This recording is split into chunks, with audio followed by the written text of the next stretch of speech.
Dungeon tiles are the bread and butter to any dungeon master's terrain toolkit. Stun your players with these 6 stylized, easy to build, and magnetic dungeon tiles to suit any encounter you design.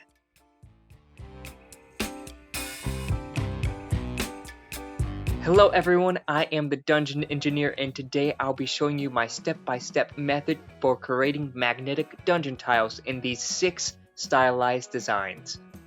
There hasn't been a campaign or a combat encounter where I haven't at least used one of these tiles.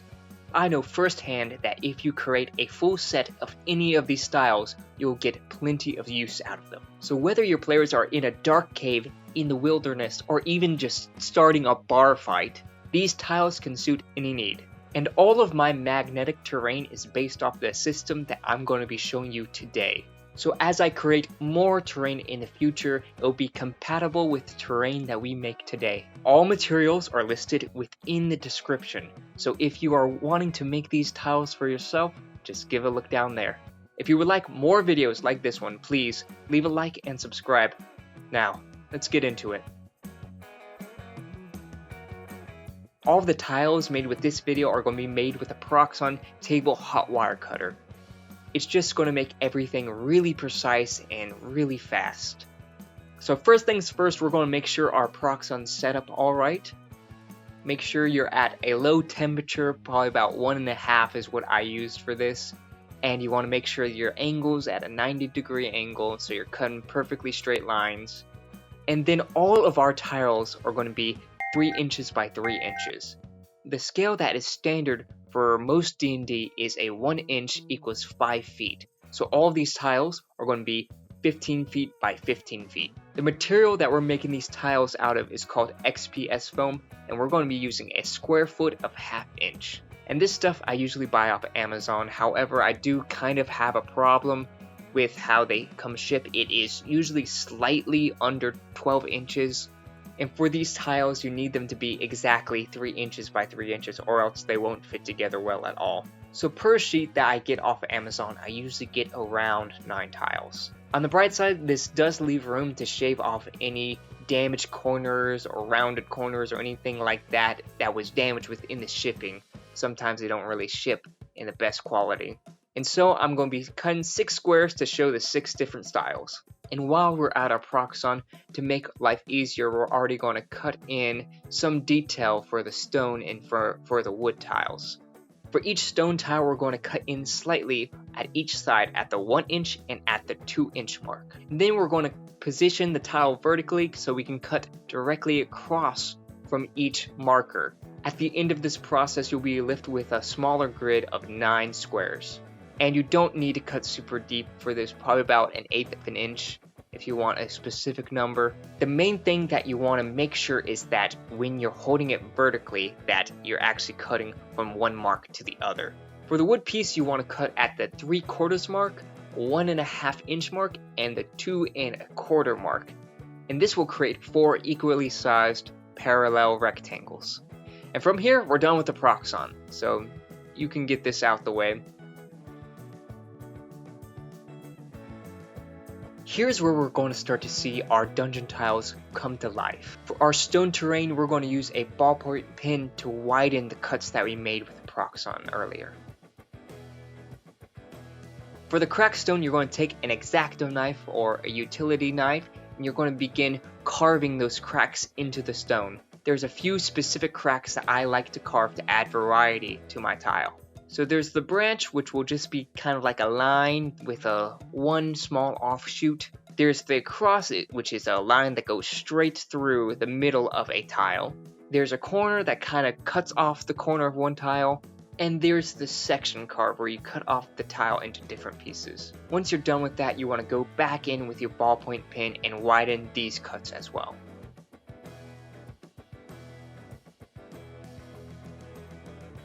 After we have all those cracks carved, we're going to take a crumpled up ball of aluminum foil and we're going to start to texture the top of each stone tile. You can do it as well for the sides of the tile, but I wouldn't press too hard because you still want to have solid contact with other tiles when you connect them. Now, for our wood terrain, we're going to have to do a lot to actually make it look like wooden planks. You want to go back to your Exacto knife and cut at the spots that I'm showing on screen. If you want a specific number, you want around 3/4 of an inch and 2 1/4 of an inch on the second and fourth rectangle, and then at 1 1/2 inches on the first and the third rectangle. After that, you want to widen all of your cuts with that ballpoint pen like you did with the stone tiles. This will kind of make it look so you have more individual planks on this tile. And now you're going to take a toothpick and you're going to stab 2 holes at the end of each plank where the rectangles meet. For the half planks, you're only going to poke in 2 at the top.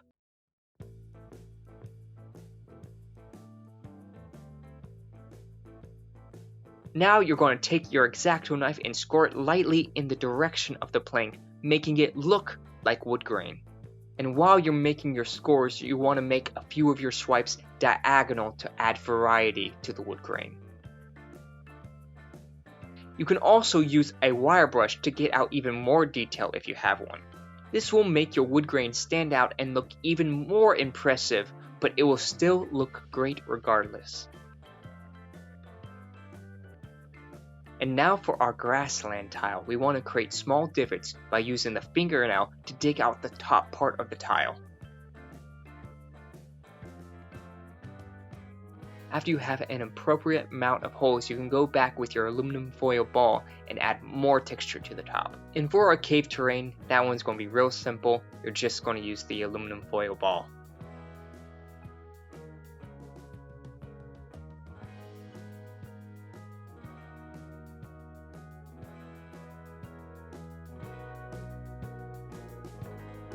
I buy circular magnets that are 6mm by 2mm. We are going to place these magnets at the 1 inch and the 2 inch mark on each side. So for each tile we're going to be using 8 in total. And with one of the offcuts from the Proxxon, I created a stencil. It allows me to poke holes in each tile so I know exactly where I need to put the magnet in. And you can make one like this, just make sure that it has a side that is 3 inches long so it matches up with your tiles. You are then going to mark out the 1 inch and the 2 inch mark, and you're going to mark it out right at the center of the height, so right at 1/4 of an inch up. And at each of those marks you can stab in a small toothpick just so that the edge pokes out just a little. This will speed up the process a little bit so you don't have to keep on remeasuring each time you want to put a magnet in.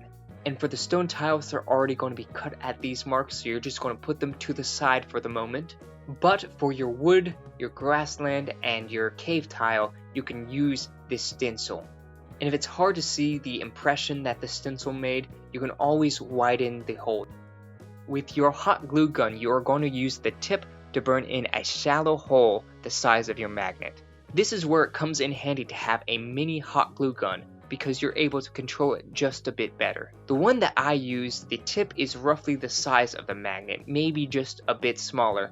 So all I have to do is spin the tip in a very small and shallow circle, and then with a little hot glue, I should be ready for the magnet. When you place your magnet for each side, you have to keep in mind the polarity. You want the right to be a certain polarity and the left to be the opposite. Take a look at this handy dandy diagram to help you visualize what it's supposed to look like. It doesn't technically matter which side is north and which side is south, as long as you keep it consistent throughout your builds. After you're done with all the magnetizing, you want to clean up all the hot glue strings. I've made so much terrain where these hot glue strings are just embedded within these pieces, so it is important not to skip this part. Now all you have to do is seal everything up with the Black Magic Craft solution. I believe that he was the first one to come up with this mixture, so I'm giving him the credit, but all it is a 50-50 black paint and matte Modge Podge mix.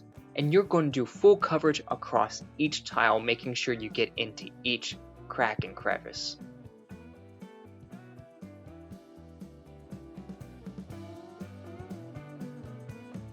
The paints that I picked out for these models are just brown, black, khaki, and a little bit of red. With our painting, our goal is to create a base tone and then a mid-tone, and then a highlight to kind of have 3 layers. These layers will provide depth and visual intrigue into our tiles. For our cave, wood, and grassland tiles, we're just going to keep it simple, use the exact same colors. Our base tone, we're going to start off with a 50-50 black to brown paint mix. For this base tone, we're looking for full coverage. Next is our mid-tone, and we're just going to use that regular brown for it. Before we paint our mid-tone, we're going to take a little bit off our brush so we're not globbing it on. Then we are essentially just painting over the entire model lightly. This will keep the shadows that darker base color. For the highlights, we're going to use a technique called dry brushing. Dry brushing is the process of wiping off the majority of your paint off your brush so that you just get the remnants coming off onto your model. This will ensure that we are just catching the raised points of our terrain. And for this, we're going to use the khaki paint. For our stone tiles, we're going to be using a very similar approach, but we're just going to change up the colors a little bit. For our base tone, we're going to mix our black and our khaki color to create a dark gray. And then for our mid-tone, we're going to mix a little bit of black, a little bit of brown, and a little bit of red together. We're going to take this mixture and we're going to create different splotches around each tile. For our highlights, we're going to do that same dry brushing of khaki.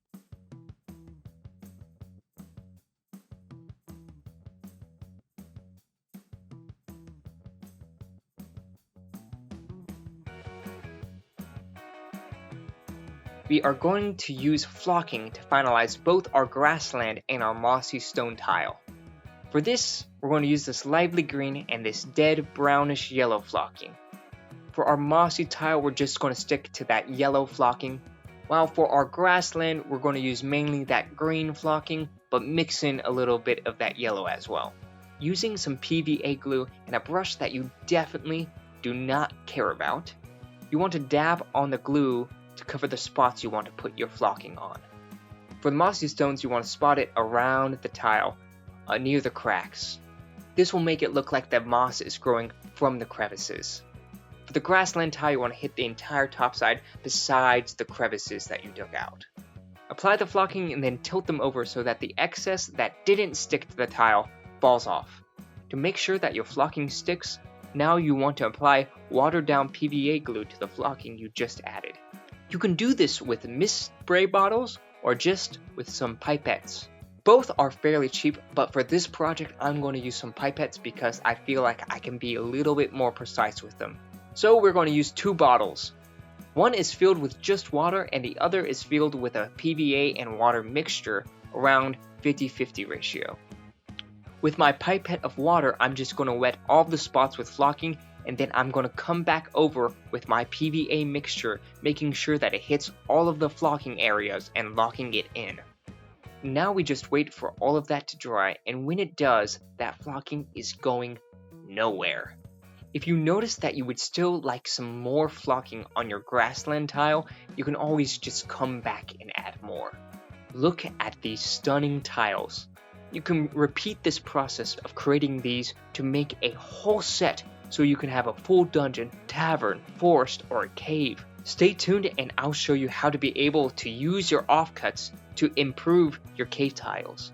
But hey, if you enjoyed, please like, subscribe, and leave a comment. I'll see you in the next one.